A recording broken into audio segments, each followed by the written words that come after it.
Bienvenido a tu canal Economía y Libertad. En Venezuela, una arepa costaba 2 bolívares en 2008. 10 años después, esa misma arepa costaba 200.000 bolívares. En Argentina, en 2015, un kilo de carne costaba 60 pesos. Hoy, supera los 8.000 pesos. ¿Qué pasó? ¿Por qué el dinero pierde valor tan rápido y castiga a los que más se esfuerzan? Lo que está en juego no es solo el billete, sino tu salario, tu ahorro, tu futuro. Por eso, hoy vamos a hablar de un tema urgente: dolarizar la economía. ¿Qué significa? ¿Por qué tantos ciudadanos ya usan dólares aunque la ley no lo diga? ¿Y por qué podría ser el primer paso para recuperar la estabilidad y la confianza en el dinero? Te lo explicamos paso a paso. Suscríbete ahora para aprender economía de forma clara, directa y sin manipulaciones. La libertad comienza entendiendo cómo funciona el dinero. Comencemos.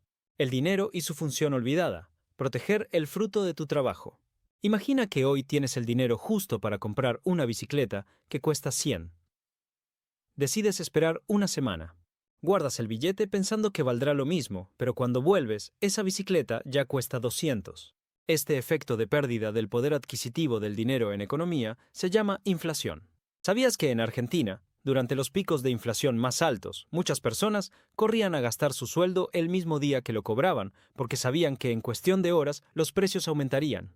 Literalmente, el tiempo jugaba en contra del poder de compra. Eso significa que tu dinero perdió valor, perdiste poder adquisitivo sin hacer nada, solo por esperar. Esto destruye una de las funciones más importantes del dinero: ser reserva de valor, el ahorro. El dinero debe permitirte guardar tu esfuerzo de hoy para usarlo mañana. Si eso no ocurre, la gente deja de ahorrar, deja de planificar y el sistema entero se vuelve incierto. Además, si el dinero no mantiene su valor, tampoco puede servir para fijar precios ni para intercambiar bienes de forma justa. Es decir, se destruyen las tres funciones del dinero: medio de intercambio, unidad de cuenta, reserva de valor. Y cuando eso pasa, la sociedad entera entra en caos. El ahorro no es solo una decisión individual, es el motor que permite la inversión, el desarrollo y el crecimiento económico.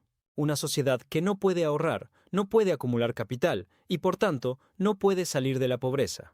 El capitalismo se construye sobre la base del ahorro. Primero se guarda, luego se invierte, luego se produce más. Sin dinero que conserve su valor, esa cadena se rompe desde el principio. En países con alta inflación, como Zimbabue, los precios se duplicaban cada día, y los billetes de 100 billones de dólares locales no alcanzaban para comprar pan. En contextos así, el dinero deja de ser útil y la economía colapsa desde lo más básico. La dolarización, una respuesta del pueblo, no del gobierno, frente a este deterioro constante del valor del dinero. Los ciudadanos reaccionan. No necesitan una ley ni una orden, simplemente buscan un dinero que no pierda valor. Y ese dinero ha sido, desde hace décadas, el dólar. ¿Pero por qué el dólar? Porque es una moneda que se usa en más de 80 países, aceptada globalmente, emitida con reglas más estrictas y respaldada por la economía más grande del mundo. No es perfecto, pero ha demostrado ser mucho más estable que monedas como el bolívar, el peso argentino o el sucre. Por eso, cuando hay crisis, la gente en todo el mundo busca dólares. Es el refugio de valor por excelencia: gente que alquila casas en dólares, vendedores que fijan precios en dólares, personas que cobran y ahorran en dólares. Esto es lo que se llama dolarización endógena, cuando la propia gente abandona la moneda nacional y adopta otra más estable sin que nadie lo imponga. Lo hacen porque quieren proteger su esfuerzo, porque entienden que su moneda local, como el peso o el bolívar, se derrite con el tiempo. Según datos del Banco Central de Argentina, en 2023, más del 70% de las operaciones inmobiliarias en Buenos Aires se pactaron en dólares. En Venezuela, el 66% del comercio minorista usaba el dólar como medio de pago en 2021, según Ecoanalítica. Esto muestra que la gente ha decidido abandonar el dinero que pierde valor y refugiarse en uno más confiable. ¿Y por qué el dinero local pierde valor? Todo empieza con el Estado. El origen del problema está en un comportamiento común de muchos gobiernos: gastar más de lo que recaudan. Eso se llama déficit fiscal. Cuando el Estado no tiene dinero suficiente para cubrir sus gastos, en vez de recortar, decide financiarse con la forma más fácil y peligrosa: imprimir dinero. ¿Y por qué lo hace? Porque no es su bolsillo el que se destruye, es el tuyo. El político gasta, promete, subsidia, crea programas, amplía el aparato estatal, pero cuando no alcanza con impuestos, acude al Banco Central y ordena imprimir billetes. Es una forma encubierta de sacarte tu riqueza. Así han actuado regímenes populistas de izquierda como el de Venezuela bajo Hugo Chávez y Nicolás Maduro, o gobiernos peronistas en Argentina. En ambos casos se siguió una receta conocida: gastar sin control, financiar ese gasto con emisión monetaria y culpar a otros cuando aparecieron las consecuencias. En Venezuela, esta práctica llevó a una hiperinflación devastadora, con billetes de millones que no alcanzaban ni para comprar una botella de agua. En Argentina, entre 2010 y 2023, la base monetaria se multiplicó por más de 20 veces, erosionando el valor del peso y empobreciendo a millones. Sin embargo, en 2023, bajo la presidencia de Javier Milei, Argentina comenzó a corregir ese rumbo. En apenas 5 meses se logró reducir la inflación del 25,5% mensual en diciembre de 2023 a un 8,8% en abril de 2024, según cifras oficiales del INDEC. ¿Cómo se logró? A través del ajuste del gasto público, la eliminación de la asistencia monetaria del Banco Central al Tesoro y una política monetaria más estricta. En lugar de seguir imprimiendo dinero sin respaldo, se empezó a sanear la raíz del problema, el déficit fiscal. Esto confirma lo que advertía el premio Nobel Milton Friedman. La inflación es siempre y en todo lugar un fenómeno monetario.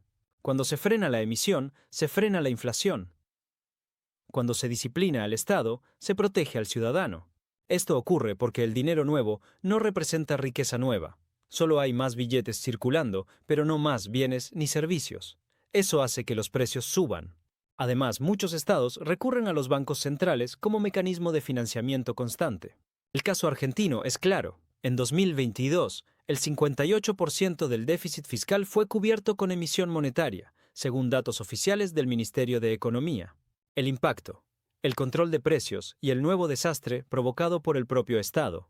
Cuando los precios empiezan a subir, consecuencia directa de la emisión de dinero, los políticos no asumen su responsabilidad. En lugar de reconocer que causaron el problema, culpan a los empresarios.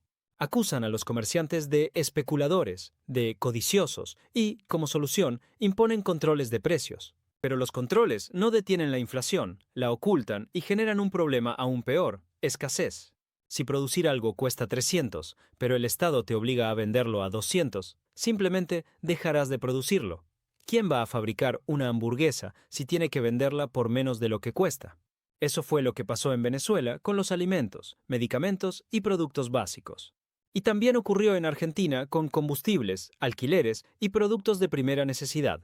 El resultado: góndolas vacías, colas interminables, productos racionados y mercados negros. Y todo esto refuerza la desconfianza. Si no podés producir, no vas a invertir. Si no podés ganar, no vas a trabajar. Así, el Estado termina destruyendo la base misma de la economía. Dolarizar para recuperar estabilidad, confianza y futuro. Adoptar el dólar como moneda oficial no es una medida mágica, pero es un paso decisivo para cortar de raíz el poder del Estado de destruir el dinero. Cuando dolarizas, el Banco Central ya no puede imprimir a voluntad, se elimina el impuesto inflacionario, se frena la pérdida del valor del dinero, se recupera la función del ahorro, los precios se estabilizan, vuelve la confianza. El dinero vuelve a cumplir sus 3 funciones vitales. La gente puede ahorrar, intercambiar y planificar. Las empresas pueden invertir. Los trabajadores saben que su salario no se desvalorizará. Así, se recupera la confianza y la economía vuelve a tener reglas claras. ¿Y cómo se implementa una dolarización? Dolarizar no es simplemente cambiar los billetes en circulación. Es un proceso que implica reformas estructurales y una decisión política firme para dejar atrás la emisión irresponsable. Cada país que lo ha hecho ha seguido un camino particular, pero existen elementos comunes que ayudan a entender cómo se puede llevar a cabo de forma ordenada. Una forma es la sustitución total. El Estado elimina legalmente la moneda local y declara al dólar como única moneda de curso legal. Esto fue lo que hizo Ecuador en el año 2000.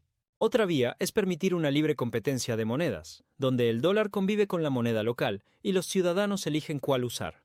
Este modelo se ha propuesto en países que aún dudan en abandonar del todo su soberanía monetaria. También existen pasos intermedios, como la dolarización parcial o sectorial, en la que ciertos contratos, precios o sectores, como el inmobiliario o el financiero, operan en dólares sin que la moneda local desaparezca completamente. Esta es la situación actual en muchos países con alta inflación, donde el uso del dólar ya es dominante en la práctica. Uno de los mitos más frecuentes es que no hay suficientes dólares en la economía. Pero la realidad es que la mayoría de los países con inflación crónica ya están altamente dolarizados de facto. Lo que falta es legalizar y formalizar lo que ya ocurre en la calle. Además, la confianza que genera una medida como esta suele atraer inversiones y acelerar la entrada de divisas. Por supuesto, para que funcione, la dolarización debe ir acompañada de responsabilidad fiscal. No sirve cambiar de moneda si el Estado sigue gastando sin control. Pero una vez eliminada la opción de imprimir dinero, el margen de irresponsabilidad se reduce considerablemente. Panamá y Ecuador, ejemplos reales de dolarización. Panamá usa el dólar desde 1904, no tiene banco central, y sin embargo, ha mantenido una economía estable, con inflación baja, un sistema bancario confiable y crecimiento sostenido.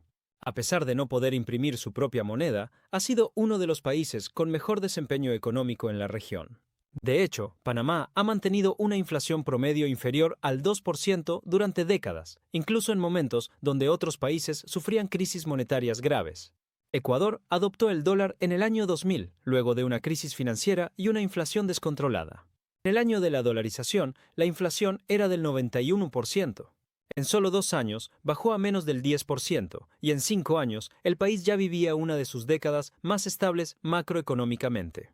Según cifras del Banco Central de Ecuador, entre 2000 y 2010 se logró recuperar la confianza y estabilizar el sistema financiero, lo que permitió atraer inversión y proteger el ahorro. Estos casos muestran que sí es posible vivir sin Banco Central, que sí se puede tener estabilidad monetaria sin depender del político de turno, y que sí hay salida para los países que han sido víctimas de la inflación. Conclusión. Una moneda sólida para una economía libre, dolarizar no es ser dominado por otra nación, es liberarse de una clase política que usa el dinero como herramienta de expoliación. Es proteger al ciudadano común, es impedir que un gobierno irresponsable destruya tus ahorros, tu salario y tu futuro. La dolarización es una defensa, una forma de reconstruir la confianza, la estabilidad y la posibilidad de progresar. Suscríbete ahora para seguir entendiendo cómo funciona la economía y cómo podés defender tu libertad desde el conocimiento.